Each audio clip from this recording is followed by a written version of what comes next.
تم ہار چکے ہو یہ محض ایک کالم نہیں تھا، یہ ایک آئینہ تھا، ایسا آئینہ جس میں جھانکنے کا حوصلہ اقتدار کے ایوانوں میں باقی نہیں بچا۔ زین نظامانی کی تحریر نے برسوں سے مسلط فکری، سیاسی اور اخلاقی جمود کو بے نقاب کر دیا ہے، اس لیے اسے ہٹا دیا گیا، مگر سچ یہ ہے کہ تحریریں مٹائی جا سکتی ہیں، سوچ نہیں۔ اقتدار میں بیٹھی عمر رسیدہ اشرافیہ فکری طور پر شکست کھا چکی ہے۔ یہ شکست طاقت کی نہیں، قبولیت کی ہے۔ طاقت خاموشی تو مسلط کر سکتی ہے مگر شعور کو قید نہیں کر سکتی۔ برسوں سے نوجوانوں کو ایک ہی بیانیہ بیچا گیا، حب الوطنی کے نعرے، قربانی کے قصے، دشمنوں کے خوف اور صبر کے واعظ، مگر جنریشن زی اور الفا نے یہ سب ماننے سے انکار کر دیا۔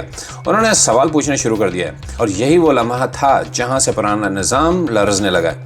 حب الوطنی اب تقریروں سے نہیں، انصاف سے جنم لیتی ہے۔ جب مواقع برابر نہ ہو، جب قانون طاقتور کے سامنے جھک جائے اور جب مستقبل صرف نعروں تک محدود ہو، تو نوجوانوں کا سوال کرنا فطری بن جاتا ہے، اور یہی سوال حکمرانوں کے لیے سب سے بڑا خطرہ ہے۔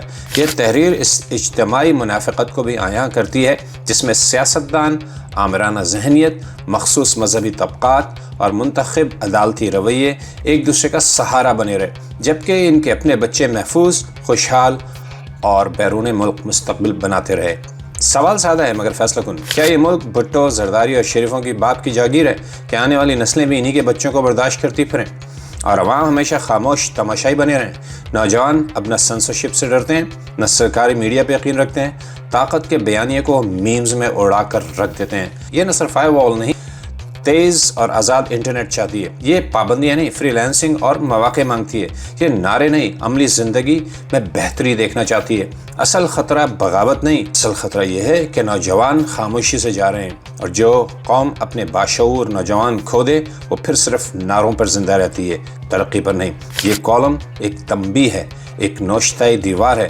اگر اب بھی آنکھیں نہ کھلیں، اگر اب بھی سوچیں نہ بدلیں، اور اگر اب بھی نسل در نسل ایک ہی زہر کو تقدیر سمجھ کر پیتے رہے، تو بہت کچھ ہو جائے گا۔ دیکھتے رہیے دیسی لاؤڈ اسپیکر۔